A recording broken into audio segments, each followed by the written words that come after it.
up, you guys? Welcome back to It's in the Blood. My name is Alex. That's Papa Blood, where it's in the blood. And we are here to do the thing that we do every week and try to do our best at. We are predicting each game of the Week 14 NFL matchups. And we are going to do our darndest like we do every week. Some of us do better than others, and that some of us is not me, but I do not quit. I have no quit in me, and so therefore I'm going to continue trying. And this week I'm trying something new because nothing else is working. And so I have looked at 0 of these matchups, not even my own team, but when we get to it, will be the first time me thinking about it. And so that's what we're going off. So if this is my best or worst week yet, I will know what to or what not to do for the next time. Now that I've said my piece, be sure to hit that like and subscribe button if you have not done so. And if you want to make picks right along with us, there is a link in the description for you to do so under the CBS link. And also, be sure to leave us a comment to let us know your favorite matchups of the week, who your team's playing and how you think they're going to do, and who's your upsets, favorites, and all that good stuff. And now that we've got all that out of the way, how do you feel about hopping into some picks? Fantastic idea. I'm ready to go. Can you breathe? I am breathing. I am doing well. So let's get right into it. Kicking off week 14, we've got Thursday night football. And now, looking at this, does not look like a good game. We have the New England Patriots sitting at the bottom of the AFC taking on, I don't know who's playing quarterback for the Pittsburgh Steelers. I'm Trubisky. pretty sure it's going to be MVP Mitch Trubisky at Heinz Field or whatever they want to call it now. Yeah, go ahead then. Let us know how you feel about this delightful game. Well, I don't know who's playing quarterback for New England. I know that New England's got a pretty good defense. I know Pittsburgh's got a really good defense. I feel like this is going to be a low-scoring game, but I don't feel like New England can get in the end zone at all. Give me Pittsburgh at home. I like that. I do. I'm just good because I hate this game so much that it's a coin flip for me. And normally I would ride with the home team because when you don't know, you usually ride with the home team. Simply because I hate this game so much, I'm just going to take the opposite of you and see what happens. You never know what you're going to get with these Patriots. They've been holding teams to 10 or less the last 3 games. Yes, they have not won those games, but I feel like this defensive battle, who knows? So give me the Patriots on the road because they've played, I feel like, better on the road than they've played at home this year, and that's my only reasoning. Cool. That game sucks. Let's move on to our first 1:00 game of the week. We've got a divisional matchup with the Panthers heading to New Orleans to take on the Saints. How you feeling? I still feel like no matter who quarterbacks for New Orleans at home in this game, they are definitely going to be the favorite. Alvin Kamara went off last week. They got all the tools, all the pieces. If Jameis Winston has to QB, that's fine. I just don't think Carolina's going to get anything together by the end of this year. Give me the Saints at home. I don't have a lot to argue with here. I still feel like there's some optimism in Carolina. I know we've got bad news about Hayden Hurst today, injury that happened during the Chicago game a few weeks ago. I don't know how much that's going to affect, but there are a big list of injuries on for both teams here. And this one, I feel like the Panthers could come away with, just like I felt last week when they played another divisional matchup and they kept that game kind of close. And so one of these times I'm going to not pick them and they're going to burn me, but I'm going to take the Saints at home. I think they're a pretty solid home team. And between Jameis, Taysom, whoever's slinging it, like you said, they've got Kamara, and they should be able to get the dub. In our next one, we've got another divisional matchup. It is the Detroit Lions coming off a weird win against the Saints, heading to Chicago, which I believe Chicago is coming off of a bye this week to take on the Bears. Yeah, Chicago took Detroit to the wire. If it wasn't for an untimely turnover, I think, on Justin Fields in the fourth quarter, a fumble, they probably would have won that game in Detroit. The Chicago team's trending upwards. They're playing really well. Detroit's they're kind of lost on defense right now. I still think they're the better team, and I will take Detroit on the road in Chicago. I would much prefer Detroit to win this game either or, no matter the outcome. That's who I'm rooting for, and it's nothing against the Bears. It's just like they're the Cinderella story for the past couple years, and it's finally coming to fruition and working out. And like everybody, I feel like they're like everybody's little brother team that you're like, well, I don't really care, but I'd like to see them do it. Like get to the playoffs, go win a playoff game, bring some joy to your city, you know. And so like it's a feel good story with the Detroit Lions, but something is telling me, I don't know what it is, but this feels like a trap to me. I can't believe I'm going to say this. Out of all the teams, out of all 32 teams in the league, you would think they would be the one team being up 21-0 with 8 minutes left in the first quarter to not let off the gas. And that's pretty much what they did. And so something's not right. I don't know what it is. I have a lot of faith in them, but this feels like a trap. So I'm going to take the home team and have the Bears get the dub here and shock the Lions a little bit. I thought you might go that way. I was really torn on it. Like I said, I didn't know they played each other until about 45 seconds ago. Oh boy. Moving on to the next game. Talk about feeling spicy. Now my feelings are getting tied into it. We've got the Texans coming off a big win against Denver, who they're battling with for a playoff position, heading to the Jets right after the Jets finally got some sense knocked into them. And they're bringing my boy back. Zach Wilson will be in the building. Okay, I'm going to let you go ahead. I got to gather myself for this one. Yeah, look, Zach Wilson may or may not have said that he wasn't sure that he wanted to go back on the field. I think somebody got a hold of him and told him, look, that's not how you approach this. Probably Aaron Rodgers, I would say, if that is actually even true. Nobody ever confirmed that statement. However, he's going to go back on the field. He's got a lot left to prove, but I just don't feel like they can get the dub in this game. I think Houston can score more points regardless. Their defense is serviceable in this game. They should be able to keep the Jets under 10. Give me Houston on the road. No questions asked. All right, so I'm going to stick with a trend that I've stuck with all year, and this is even when Zach Wilson was not there, and I'm talking about last week, is quarterbacks playing like crap at MetLife. CJ is a rookie going up against a very saucy defense, and that was not just aimed towards Sauce Gardner. That whole defense is looking really good. I'm not even going to look at this injury report list because we've already decided that Texans, their injury report doesn't matter, and the Jets, they're not going to have an offensive line anyway, so it doesn't even matter that they're listing their guys on the injury report for their offensive line. Zach coming back into the lineup, I know that offense trusts him a little bit more than Simeon and definitely more than Tim Boyle. So give me the Jets. All right, moving on to the next. We've got, okay, well, we'll see if you learned your lesson this week. And we've got the Indianapolis Colts heading to Cincinnati to take on the boys. No, not the Cowboys. We've got the Jake Browning-led Cincinnati Bengals. And I'm going to go first so, you can get what you want to say about your team, and I'll give you your moment. Both of these teams looking pretty good. The Colts played a better road game this year than they have at home for the most part. And the Bengals, well, you know what? They did the unthinkable, which I believed in them, but a lot of people did not, and they took down the Jags. Sorry, Trevor Lawrence, about your injury. That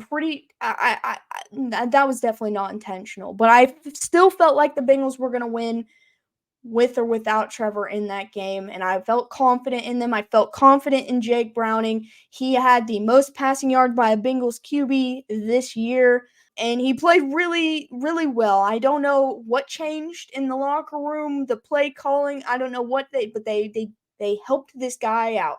They proved that what we saw against Pittsburgh was just, it was playing against a divisional opponent. And then, like I said, the Colts, they've been looking good. Their last 5 games are 4-1. This was a really tough one for me, but I am sticking with my guts and what I've been telling you everybody, that I think the Bengals are still going to find a way to get to that 7 seed in the AFC. And so give me the Bengals to continue to shake up the AFC wildcard race. Yeah, I agree wholeheartedly. Last week, I was not confident that they were going to adjust their playbook after watching the Pittsburgh game. I took that game and I put it with open eyes, and I just did not see Callahan and Zach Taylor changing the playbook. They did. They gave a more operable play list for Jake Browning, and the list of plays they gave him to work with, he was very, very good in. He was comfortable in the offense. We talked about this before. He knows the offense probably better than Burrow, and that's saying a lot. I love Indianapolis too. That game against the Titans was incredible. The one thing I can say about Indianapolis is that Minshew has his moments where he can play great for a little while, and then sometimes you wonder what he's doing. I feel like Indianapolis and Cincinnati are very evenly matched. I'm going to give the edge to our running game and our defense, and I'm going to take the Bengals at home. I don't think Jake's going to play as well because there's a little bit more film out there right now. But if he does exactly what he did in that game, he's certainly going to be able to put together 250 and 2 touchdowns. I'm confident. And anybody really curious to learn a little bit more about this kid, if you may not already know who he is or anything about him, go watch his media interview that come out today or yesterday talking about the game plan going into Jacksonville. This dude's very intelligent. And just listening to him, you can tell that he's not spoke in front of a microphone a lot of times, and that tends to happen with backups. And if you throw coordinators that are not head coordinators on the podium, it's just nervousness. But I listened to that guy today, and he was talking about, the stressing the importance of how this play, and this play doesn't work without a run game and all this other stuff, and that he trusted Zach to be able to be on the same page with him. And so that gives me a lot of confidence going forward that he already has like that kind of relationship with the guys that are going to be in his headset calling plays to him on Sundays. And so there's nothing to take away from Gardner Minshew because it's really hard for me to bet against him. Love that man. Whenever everybody lost faith in the Bengals, that's where I stepped in. I said they're still going to make the playoffs either way, and I'm still riding on that. So go Bengals, but I hope the Colts make this a fun game. Cool. On to our next. We just talked about the Bengals. Now we're going to talk about Jacksonville heading to Cleveland. Jacksonville's playoff hopes, not playoff hopes, they're winning their division hopes are on the line right here with Houston playing a winnable game and the Colts also playing a winnable game. Although I did not pick either of them, it's still possible. Heading to Cleveland to take on the Browns, who are still hanging in there in the playoff race as well. I would love to hear your thoughts on this one. I went back because I wanted to see it, I went back just to see what Joe Flacco looked like running that offense, and I was kind of impressed. He's still got good arm strength. He lacks mobility. I don't think he's going to need a lot of mobility to hand off the ball and throw from the pocket. I think that's why they chose him, because he's a good decision maker. He's a world champion. He's experienced, and he's not yet 40 years old like some quarterbacks. So I'm just going to go ahead and say that I think Jacksonville is going to rally behind TJ Let me cut you off right there. He did pop up with an injury report today. He got hurt at practice, so I don't know if he's going to be their quarterback. Yeah, and the possibility of Trevor Lawrence playing is pretty low with that high ankle sprain. Thank goodness there was nothing torn. But I just don't think even though Jacksonville has an impeccable road record this year, I just don't think they can go into Cleveland with that defense and be able to muster a good scoring game. I think Flacco's good for a touchdown. I think the running game's good for a touchdown or two, and I think that'll be enough to win. So you're taking the Browns. I'm taking the Brownies, and I wish them and Pittsburgh would both lose. Yeah, I'm right there with you, and no disrespect to the Jags. I wasn't throwing shade to them last week when I picked against them, and I'm not going to now. The Trevor Lawrence injury does make it a little bit easier for me to pick against them, and I'm still under the impression, at least this season, we don't know what the future is going to hold for Cleveland. It's going to get ugly before it gets better over there. But at least this season, I'm confident in any quarterback starting and winning games for them right now. They are at home, which I think that gives them a little bit of boost.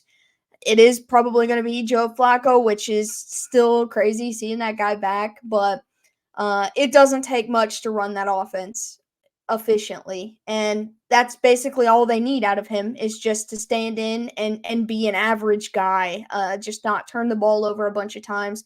And so I think this is going to be a uglier game this week, but I also have Cleveland getting the dub at home.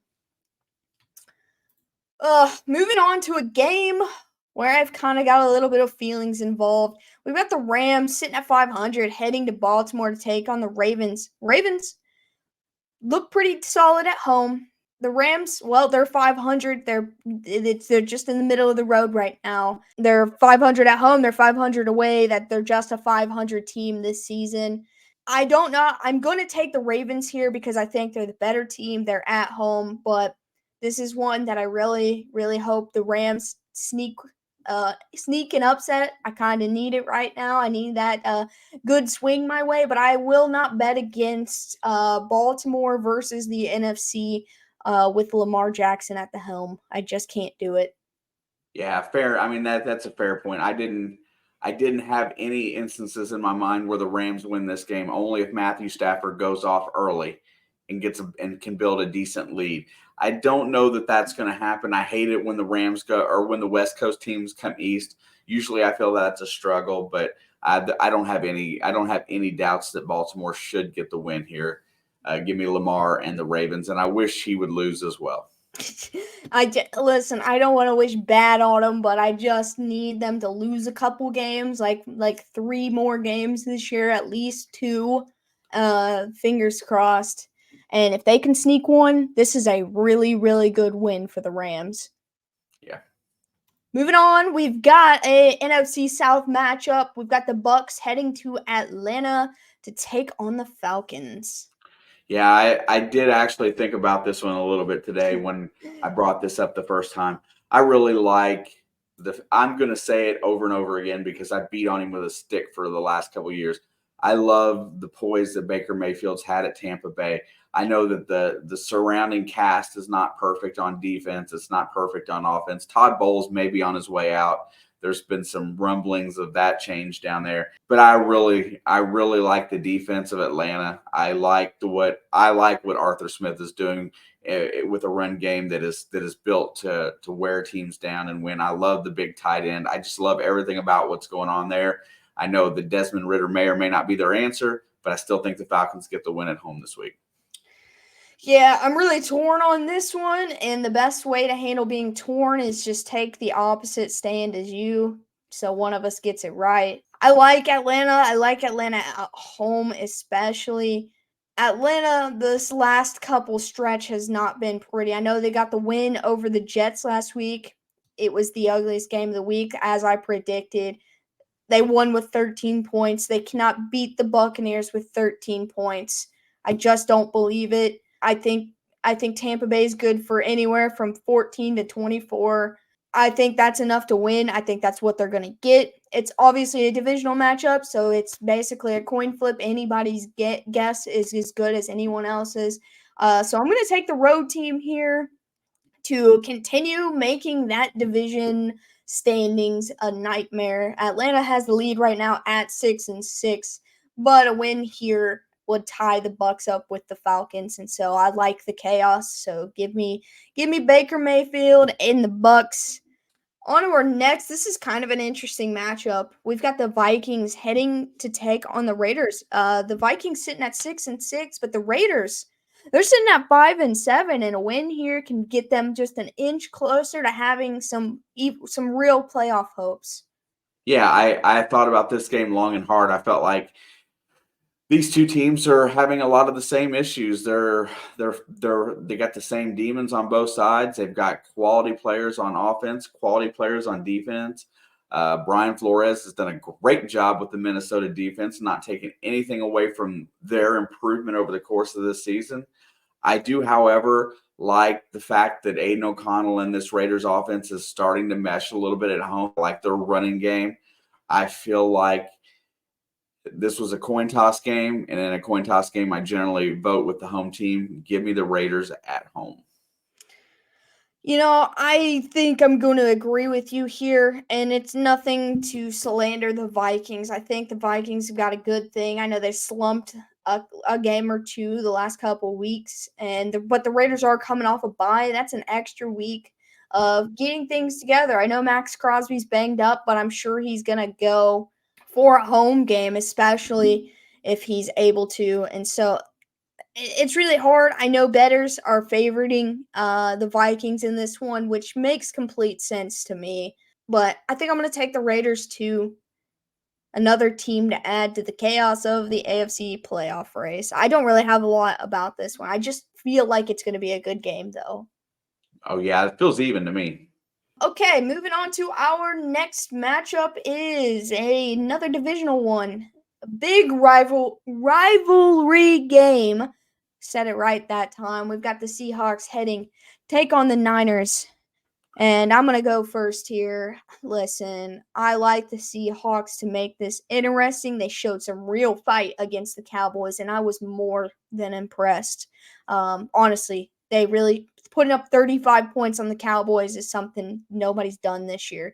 On And the road. so, especially in Dallas, so I'm going to give credit where it's due. They are trending back in the correct way, and this is a huge win if they can do it, but I cannot bet against the Niners right now until the Niners lose another game, which I don't know that the Niners will lose another game this year until we get to the playoffs, of course, and we'll see how those matchups go. But I think the Niners are just going to sweep the rest of the regular season, and so starting with the Seahawks today. But this is one of those matchups I would like to see an upset just to make things interesting again, because I think they're capable of it if they can play like they did last week. Yeah, look, San Francisco is really firing on all cylinders. I hope for their sake, I hope they didn't peak too early. They showed some weakness when they went over and played some of the AFC teams. When they went to Cleveland and played Minnesota and Cincinnati, they showed that they have vulnerabilities. But that's with players out of their lineup right now. They're pretty healthy. When they're healthy, I don't think I can bet against them. Give me the Niners at home. It's just a safe bet, man. It feels like the lock, but you can't make it a lock because of how big of rivals these two are, that anything can happen. I'll keep tabs on that one for sure. I'm not going to be surprised if this is a one-sided blowout. I really won't, but I'll keep tabs on it if at halftime it's a respectable score. That Chase Young addition's been phenomenally good for San Francisco too. I couldn't agree more. All right, moving on to my anxiety attack of the week. We've got Buffalo sitting at 500, coming off of a bye, heading to the best stadium in the NFL, Arrowhead Stadium, to take on the Chiefs, who just got embarrassed on Sunday Night Football against the Packers. I'm going to let you go. Yeah, so this one here feels really icky to me. Buffalo is coming off a bye week. Their back's against the wall. They can't afford to lose another game. They have to go out and perform. I really do think that they will. But somebody else's back is against the wall and they're at home. And I'm not quite ready to bet against Kansas City at home. Give me the Chiefs at home to pretty much end Buffalo's season. I don't think a loss here ends Buffalo's season, honestly, just because of how this AFC's been played and how tight it really is. But I think it hurts their chances a lot. So I know they're going to come ready to play.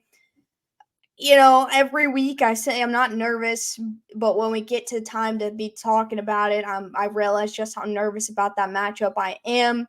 Kansas City has played awful. They're 2-3 in the last 5, and they've only really looked good in one of those games. As a unit, looked good.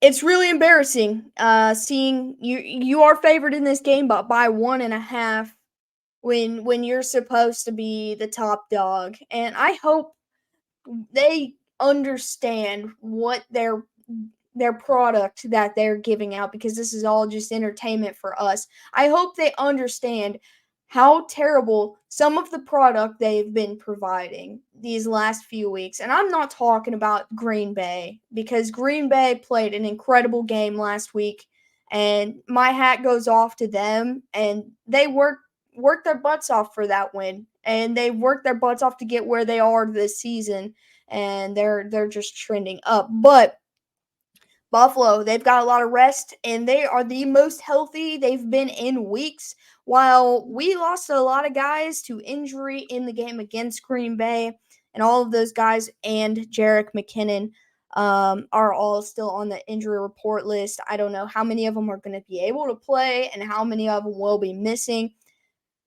But our backs are against the wall just as much as Buffalo's, like you said, and I kind of like that edge on Patrick Mahomes, just because of how much of a gamer he is. Same with Josh Allen. That's one thing I do like about him. But I have to take the Chiefs at home here because I can't pick against them, and especially when it's Buffalo.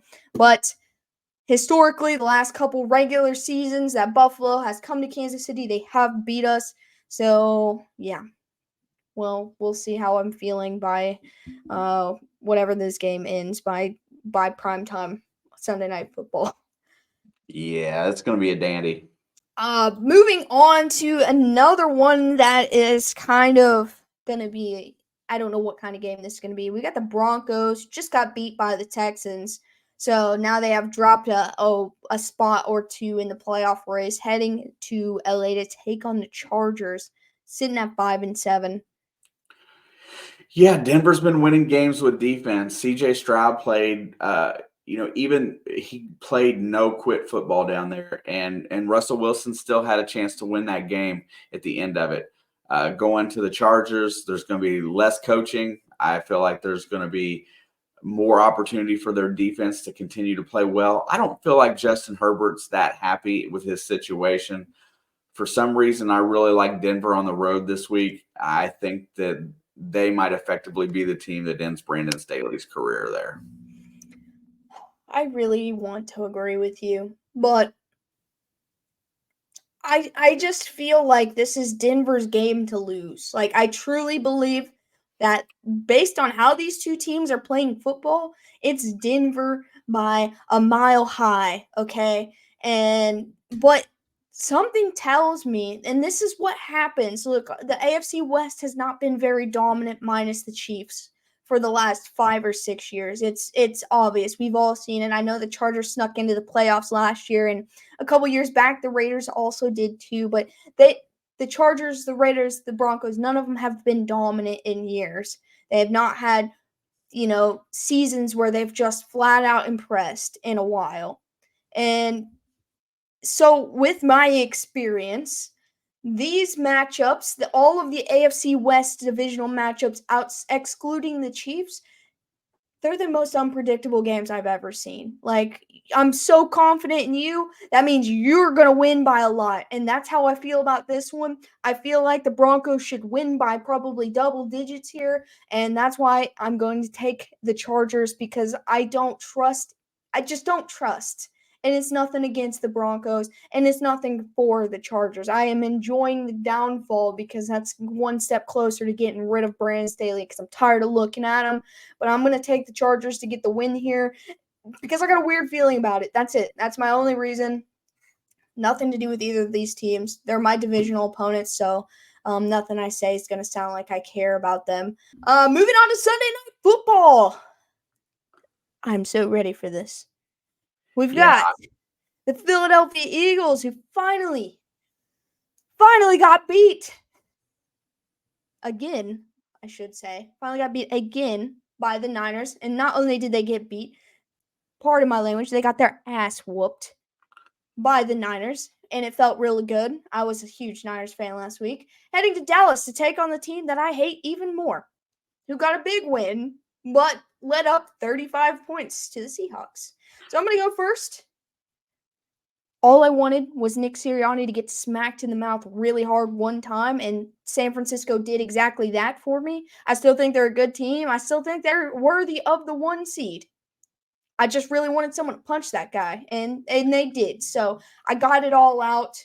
until he starts talking about the Chiefs again. It's all out of my system. So I'm going to take the Eagles to upset the boys at home because, yeah, you know why.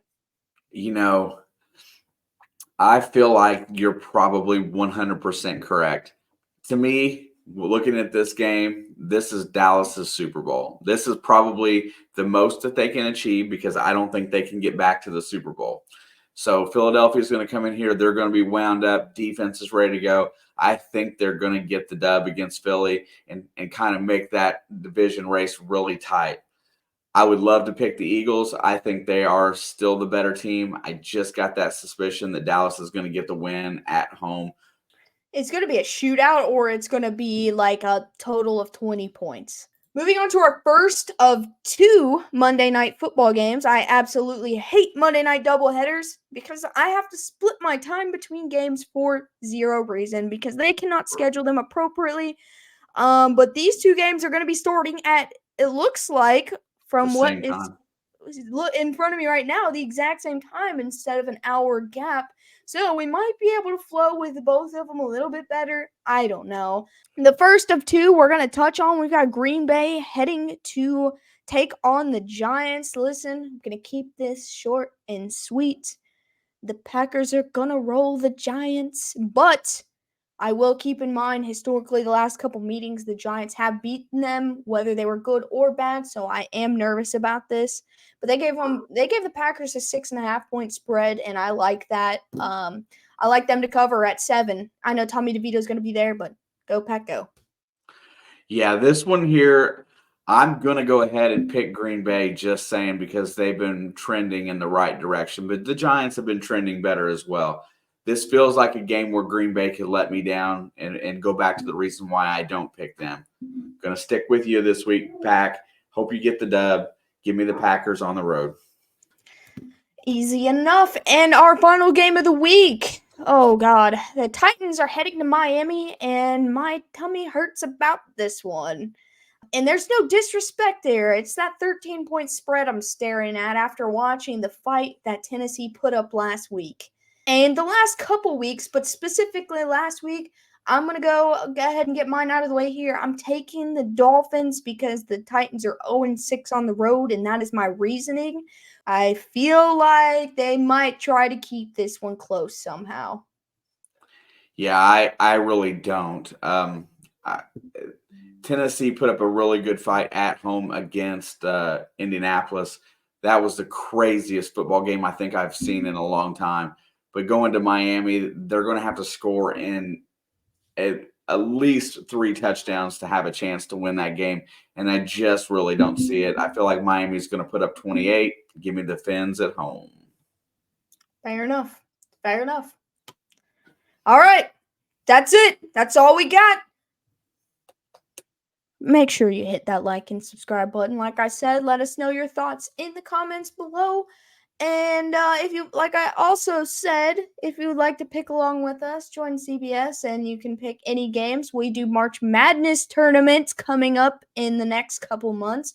So if you want to fill out a bracket with us, that link will get you in for everything that we do with Pick'ems total. So go ahead and check that out if you're a college football fan or just you want to make NFL picks. It'll carry over to next year as well. Yeah, roll with us. Make sure you like and subscribe. We appreciate you guys. And we will see you guys for Thursday Night Football. Let chaos reign.